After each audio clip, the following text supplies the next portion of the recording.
মুসা আলাইহিস সালাম আল্লাহর সাথে সরাসরি কথা বলতেন। ওয়া কাল্লামাল্লাহু মুসা তাকলিমা। সুবহানাল্লাহ পড়েন, আওয়াজ তুলে সবাই বলেন সুবহানাল্লাহ।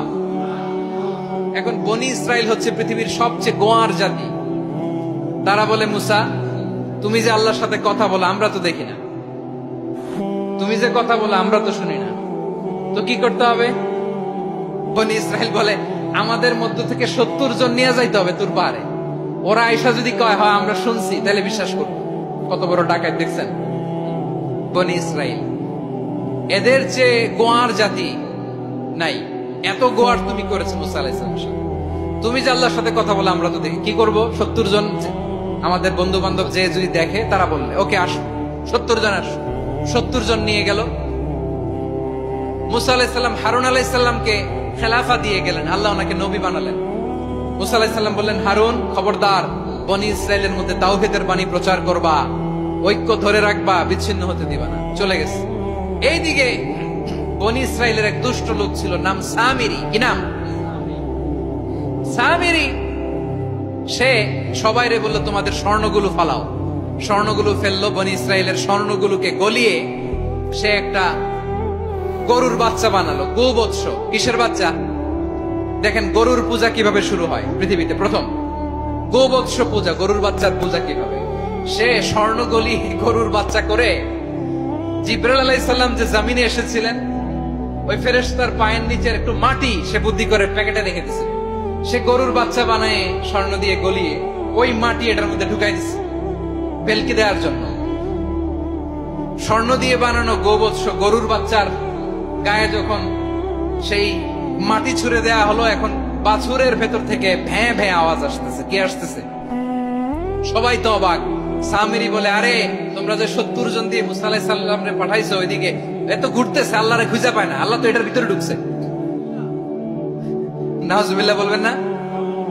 তোমরা যে 70 জন দিয়ে পাঠাইলা, 70 জন নিয়ে মুসা আলাইহিস সালাম খালি ঘুরতেছে, আল্লাহরে পায় না। পাবে কেমনে? আল্লাহ তো নাউজুবিল্লাহ এটার ভিতরে। সেজদা দাও। এই সেজদা দিয়ে গেল। আল্লাহর নবী হারুন আলাইহিস সালাম বললেন, খবরদার, এটা সুস্পষ্ট শিরক।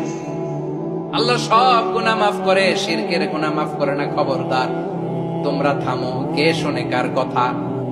হারুন আলাইহিস সালাম বললেন, খবরদার, এই শিরকি কাজে তোমরা সংযুক্ত হয়ো না। তোমাদেরকে কি মনে নাই আমার ভাই মুসা আলাইহিস সালাম কি বলছে? আল্লাহ শিরক মাফ করে না। খবরদার, শিরক করো না, আল্লাহরে ভয় করো। হারুন আলাইহিস সালাম তাদেরকে বুঝালেন, শিরক করো না, আল্লাহরে ভয় করো।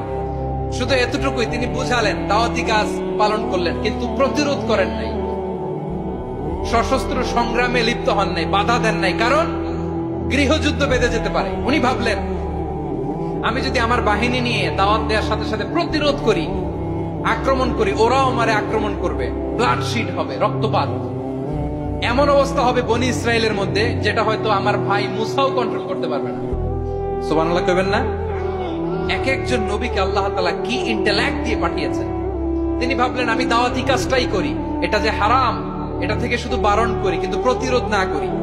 আমি যদি ঐক্য ধরে রাখতে পারি, বাকিটা আমার ভাই সামলে নেবে। সুবহানাল্লাহ। হারুন আলাইহিস সালাম প্রতিরোধ করলেন না।